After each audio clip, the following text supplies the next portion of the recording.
New. In part 1 of this YouTube thingy, you followed the geezers, Larry and Stephanie, on our day trip to the Olympic Peninsula. From Whidbey Island to Port Townsend, then north and west to Port Angeles, and finally south and east to Bainbridge Island for dinner with my sister-in-law Judy, her husband Dave, and their friends Dave and Diana.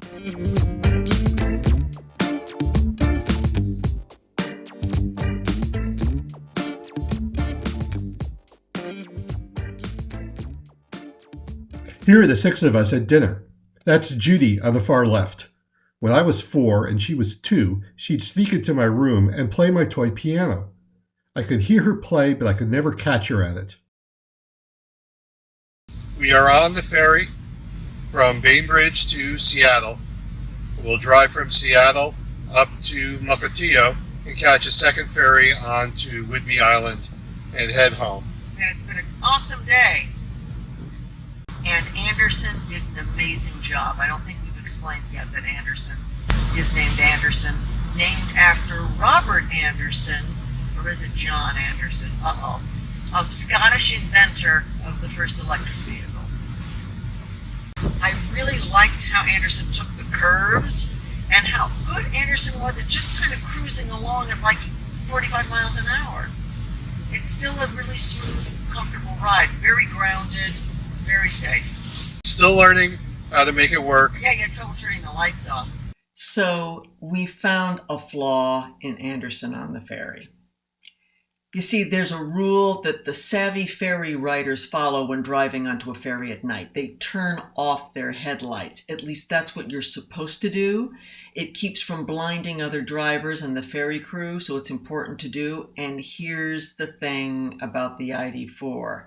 You can't drive it at night with the headlights off. You can switch them off, but a short time later, they turn themselves back on again and they keep on doing it. No matter how many times you turn it off, it's really annoying. I mean, aren't there ferries in Germany? Was zum Teufel, Volkswagen?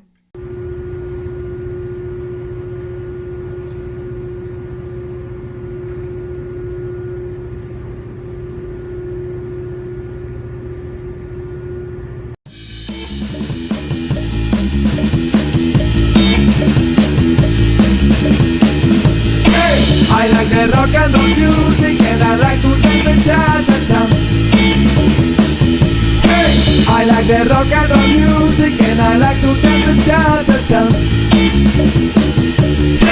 I got the mambo fever and I like to sing a sing-a-ling. I like the rock and roll music and I like to dance the cha-cha-cha.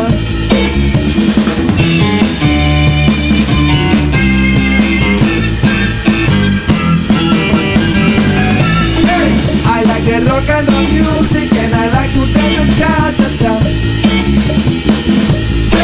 I like the rock and roll music and I like to dance the cha-cha-cha. I got the mambo fever and I like to sing a sing-a-ling.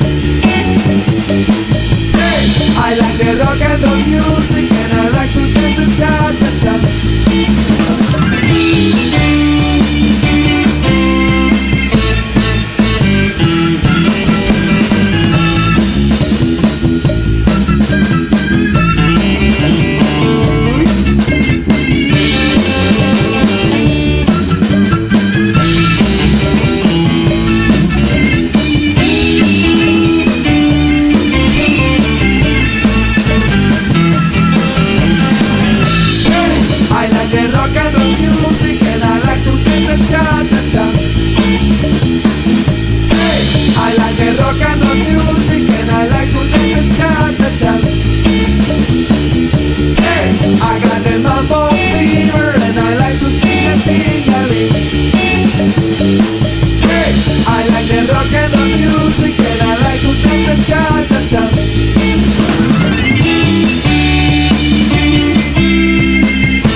for the Electrify America station.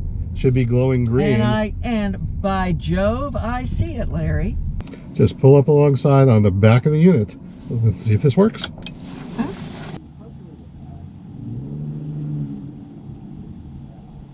And I am charging.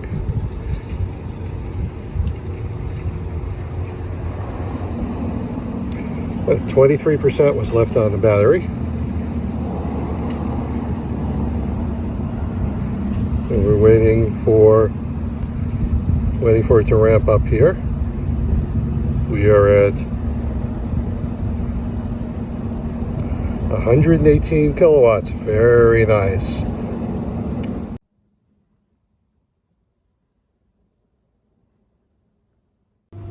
So we paused here at the Electrify America for 10 minutes, added 18 kilowatt hours, took our battery from 23% to 46%, have now probably about 125 miles of range on the car, way more than we need to get home, but we need to stop for a bathroom. Ferry doesn't leave for another half an hour. Might as well grab some free energy. Beautiful charging experience here at Everett, Washington, at the Electrify America, and the Walmart.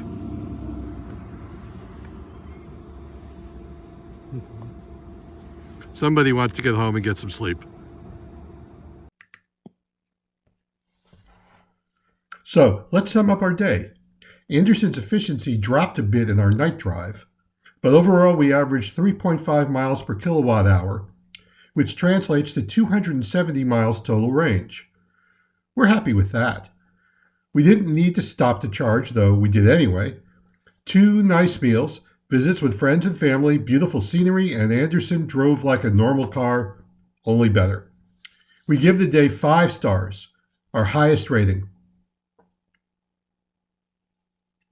But this was an easy test for geezers driving an EV. What happens when we take our ID4 on a true American-style road trip, nearly border to border, from the Seattle area down to Los Angeles, interstate highway all the way with mountains, hot weather, 450-mile days, not to mention fast food and fast chargers that have to work? Will this go smoothly? Will this be the sequel to National Lampoon Vacation? Tune in 2 weeks from now to find out.